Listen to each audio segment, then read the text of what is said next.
Λοιπόν, μόλις είδα κάτι που έγινε στην τηλεόραση. Το είδα από τα story του Κοψιάλη. Το ανάφερε ο Κοψιάλης σε story και το είδα και με εκνεύρισε και είπα να κάνω ένα live stream αμέσως να συζητήσουμε κάτι. Πρώτη φορά κάνω τόσο σοβαρό βίντεο, σοβαρό live stream. Μάλλον αυτό θα το αφήσω ανεβασμένο λίγες μέρες. Λοιπόν, πόσοι ξέρουν, βλέπετε τον τίτλο, πόσοι ξέρουν για αυτή τη φάση? Ακούστε τώρα κάτι, έγινε κάτι, okay, που θεωρείται σοβαρό και το παίρνει η τηλεόραση και το γελιοποιούν, το κάνουν αστείο, okay. Θέλω να δείτε με σοβαρότητα τι έγινε και μετά θα πω εγώ κάποια πράγματα, okay. Μην γελάσετε γιατί είναι σοβαρό το θέμα. Στην ουσία μια κοπέλα ήταν στη βιβλιοθήκη και διάβαζε και κάποιος ανώμαλος αποφάσισε να τραβάει μαλακία πίσω της και να χύσει στην πλάτη της. Okay. Κάποιοι τώρα μπορεί να γελάσουν και ίσως για κάποιους φανεί αστείο, αλλά να συζητάς αυτό το πράγμα στην τηλεόραση και να γελάς και να κοροϊδεύετε τη φοιτήτρια και να γελάτε, δεν φαντάζεστε πόσο σκατοπλάσματα και σκατομπαστάρτη είναι αυτή της τηλεόρασης. Okay. So, θα σας δείξω τώρα ένα κλιπ και θα το συζητήσουμε. Καλησπέρα Γιώργο. Τι κάνεις Φρίξο, μας έλειψες χθες. Θέλω να μας πεις τι έγινε στο αμφιθέατρο της Θεσσαλονίκης, στο ΑΠΙΘΙΤΑ είναι, στο Αριστοτέλειο Πανεπιστήμιο Θεσσαλονίκης. Στη βιβλιοθήκη, όχι στο αμφιθέατρο. Στην βιβλιοθήκη, μέσα, απόγευμα Τετάρτης. Λοιπόν, συνέβη το εξής απίστευτο περιστατικό. Για πες μας. Μία φοιτήτρια, Τι σπουδάζει, η οποία σπουδάζει νομική. Μάλιστα. Σαν τη Μικητρίο, γι' αυτό τα συνδέω. Τώρα, συνδέω τα θέματα. Εντάξει, γελούν χωρίς λόγο. Ήδη ξέρουν το θέμα και ήδη για κάποιο λόγο τους φαίνεται από τώρα αστείο. Καθόταν αμέριμνη στη βιβλιοθήκη και διάβαζε ένα βιβλίο. Ναι, λοιπόν, τα μαθήματά της. Κάποια στιγμή ένιωσε μία ενόχληση. Χαμογελαστή. Θα τα πούμε όλα. Χαμογελαστή όμως αυτή. Στην πλάτη της. Σκουντούσε κάποιος. Όχι, κάποιος διαισθάνθηκε. Μιγά. Όχι ρε παιδιά. Διαισθάνθηκε ότι κάτι την ακουμπάει στην πλάτη της, τέλος πάντων. Λοιπόν, επειδή δεν μπορώ να το πω διαφορετικά, δεν ήταν χέρι, ήταν κάτι σε υγρή μορφή. Έστασε το ταβάνι. Το ταβάνι δεν έστασε διότι τσέκαρα ότι το είχαν επιδιορθώσει την προηγούμενη μέρα. Μάλιστα, εντάξει, Λοιπόν, έπεσε ο καφές από πίσω και την πιτσίλησα. Εγώ μπορούσα να δω πώς θα το αποδώσει αυτό ο Φρίξος, για πες. Δημήτρη, δεν... So, μια αθώα κοπέλα, λογικά 18, 19, 20 χρονών, ήταν βιβλιοθήκη και διάβαζε και κάποιος ανώμαλος πήγε και έχισε στην πλάτη της. Που είναι σεξουαλική παρενόχληση. Okay. Και πρέπει να καταλάβετε, και το ξέρουν και αυτοί, ότι αυτό το πράγμα αφήνει τραύμα σε κάποια άτομα. Okay. Το ότι πήγε κάποιος και την παρενόχλησε σεξουαλικά είναι sexual assault αυτό το πράγμα. Okay. Αυτή τώρα θα έχει για πάντα αυτό το τραύμα. Όχι μόνο επειδή κάποιος της έχισε στην πλάτη σε δημόσιο χώρο, αλλά επειδή αυτοί στην τηλεόραση την κοροϊδεύουν και γελάνε. Τώρα φανταστείτε πως νιώθει αυτή. So, απλά θέλω να πω, αυτοί οι τύποι της τηλεόρασης, αυτός ειδικά, πώς το λένε, ο Λιάκας. Λιάκα, εάν βλέπεις, θέλω αυτό το βίντεο να τους το δείξετε με κάποιο τρόπο. Θέλω να το δουν. Είσαι, για μένα αυτή τη στιγμή, ο πιο σκατομπαστάρτος της τηλεόρασης. Ψόφο και γενικά όλοι εσάς και σένα περίμενε. Και για κάποιο λόγο κολλάει κάπως αυτό το βίντεο.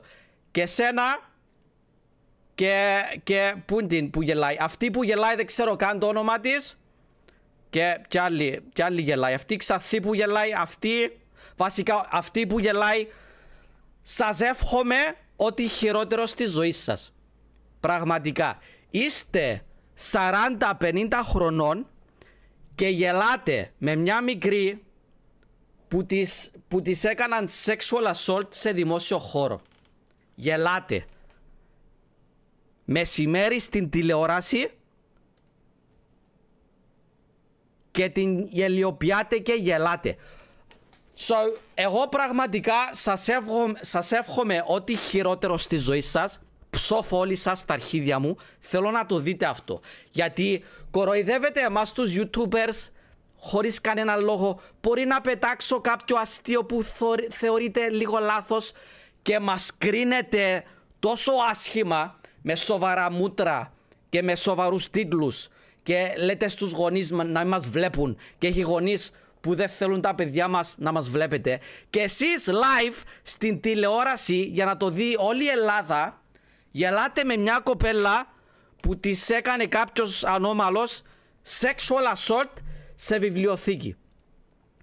Και αυτός τώρα που μιλάει σε κάποια φάση τους λέει να σοβαρευτούν.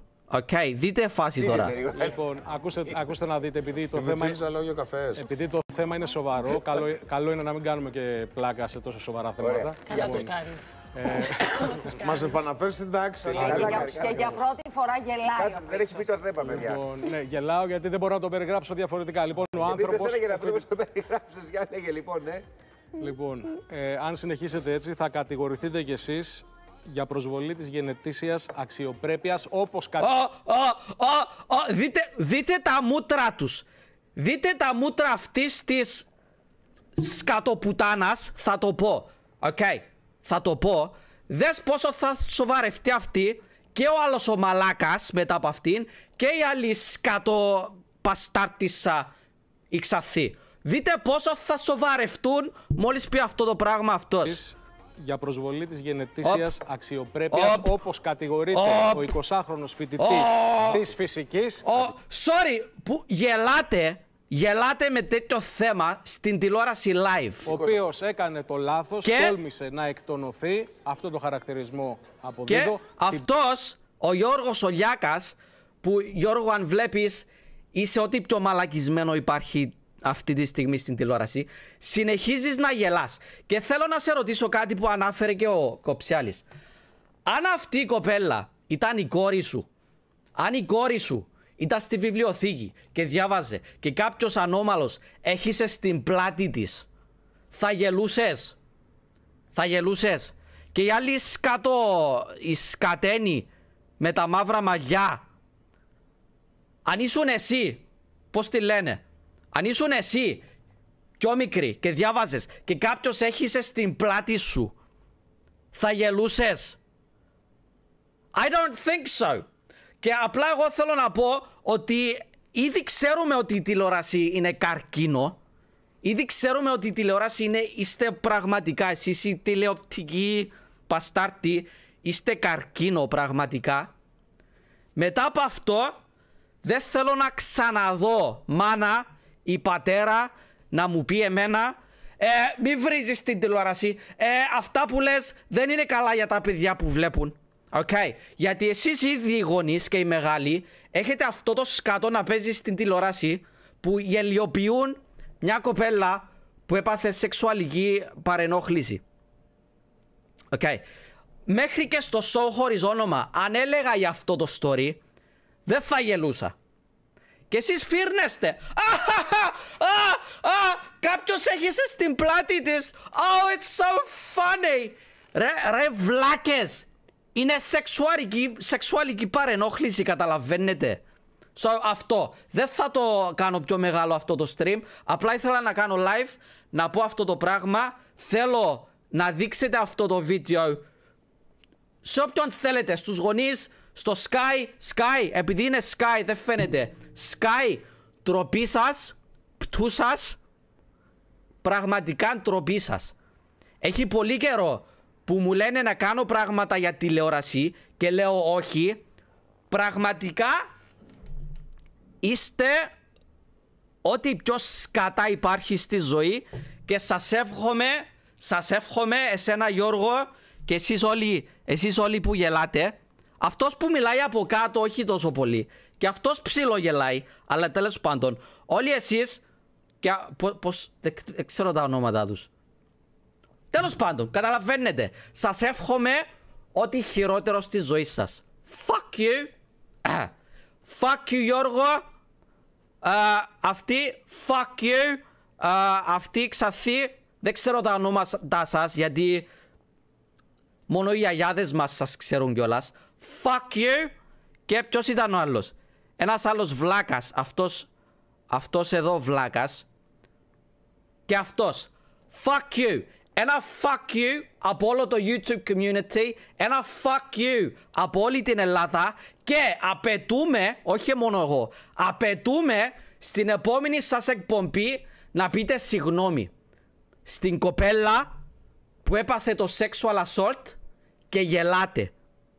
Δεν θα πείτε συγγνώμη σε μας που θα έπρεπε, ούτε συγγνώμη στο Sky που θα έπρεπε. Θα πείτε συγγνώμη στην κοπέλα που για μια ζωή τώρα θα έχει αυτό το τραύμα. Και θα έχει μεγαλύτερο τραύμα από εσάς που την κοροϊδεύετε live στην τηλεόραση. Απαιτούμε να πείτε στο Sky στην εκπομπή σας και οι τρεις σας συγγνώμη. Δεν θα σας συγχωρέσουμε, εννοείται, και δεν θα εννοείτε το συγγνώμη σας, αλλά θα ήταν σωστό να πείτε συγγνώμη. Ξαναλέω, fuck you. Κλείνω αυτό το live, μόνο αυτό ήθελα να πω. Και η τηλεόραση σε σύγκριση με το YouTube, όσο κατηγορούμε τους YouTube και τους YouTubers, πραγματικά εσείς της τηλεόρασης είστε καρκίνο. Αυτό.